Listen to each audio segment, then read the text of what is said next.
Welcome back, everyone. Nick Spiliopoulos. I'm now joined by head coach Chad Gimble and the Blooming Prairie Awesome Blossoms. Coach, first want to thank you for your time this evening, and let's talk some football. First question I've got for you.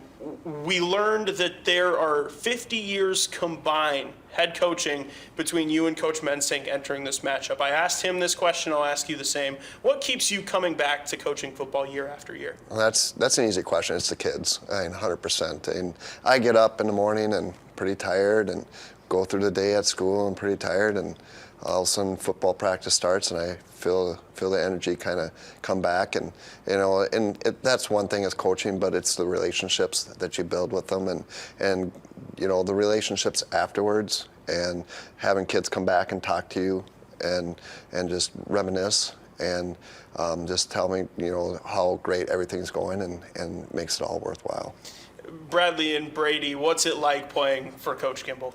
It's a privilege. You don't get to play. Not every high school player gets to play for a coach that has won 200 games in their career and coached for almost 30 years.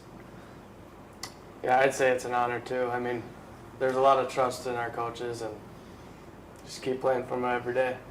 Coach, we're going to get the viewers at home caught up on the start to your guys' season. You guys have been caught in some low-scoring battles. Is that something that you expect to see the rest of the regular season, or are you hoping to fine-tune some things and maybe get some more points on the board? Well, I hope it's not that's going to continue the way it is. The biggest thing, we haven't scored as many points as what we're used to. We've moved the ball fine. And we've only punted 3 times this year. We just have not figured out how to put the ball in the end zone. We've been down in the red zone a lot. We're just not finishing our drives. We got to get a little better at running the football down there, and we know that. I got to do a little better job calling plays. And part of it is just learning, what our kids are capable of. We got a lot of new kids, new athletes out there on the field, and just putting them in better positions in what they do best.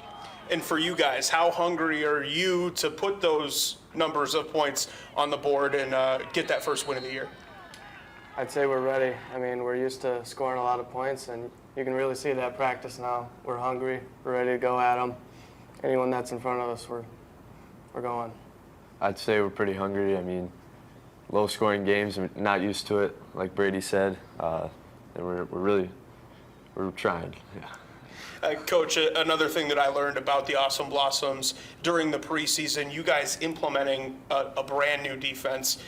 Even though they haven't translated to wins, how do you like this new system and where it's started off in 25? Well, that's one of the things we were talking about on the way over is, what do you guys think of it? And a couple of them said, we like playing in this a lot more than what we've been playing in before, and that's the key, is we want to make it fun for the athletes, and I definitely think that it has done that.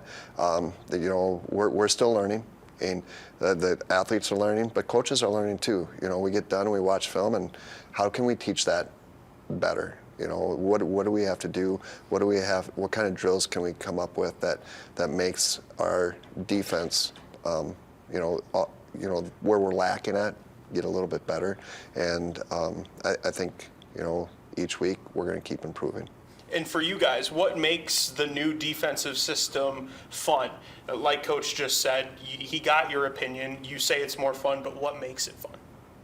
I'd say we got a lot going on. I mean, they tell us it's hard to block on scout team, and it's a lot more movement and more to do.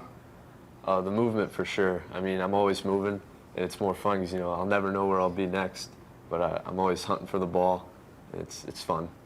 You guys had an overtime thriller in the regular season last year against Fillmore. You guys came out on top, but they had your number in the sections.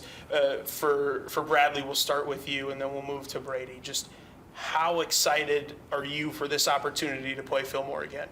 We had high hopes for last year, to make it pretty far.